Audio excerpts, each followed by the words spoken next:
In our previous video, we worked with average speed, like here, and we did lots of calculations, such as on this piece of paper. Well, let's think about averages for functions that don't necessarily have to do with motion. And so instead of talking about average speed, let's talk about the average rate of change. So we have some function y is equal to f of x. Again, doesn't have anything to do necessarily with motion.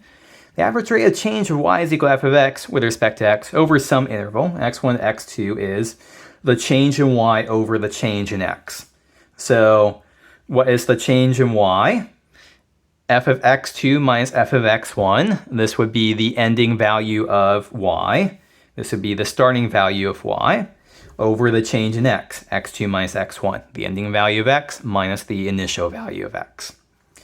And if we are thinking about this in such a way that, x2 is equal to x1 plus h, so we are increasing increasing x1 by h units here.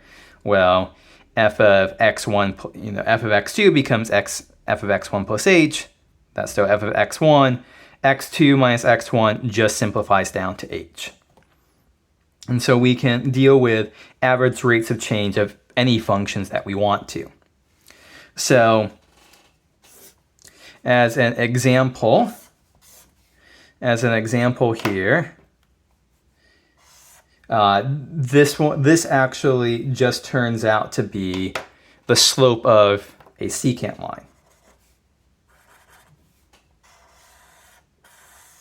So if this green function here is y is equal to f of x, and this is point x1, this is point x2, this point here is x1 comma f of x1, this point here is x2 comma f of x2.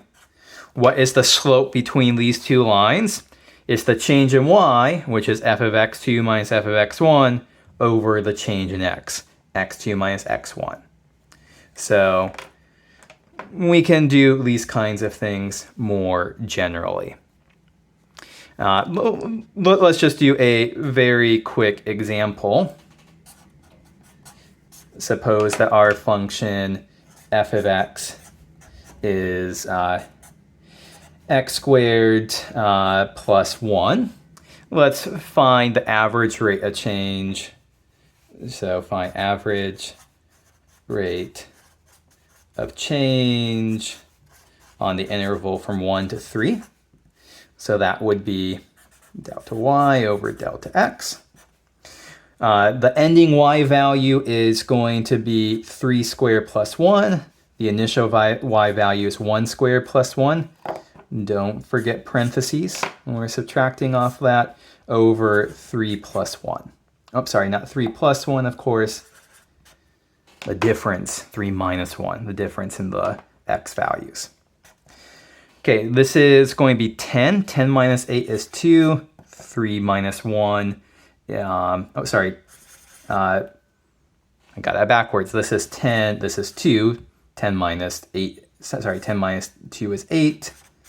3 minus 1 is 2. And so we end up here with the average rate of change is 4.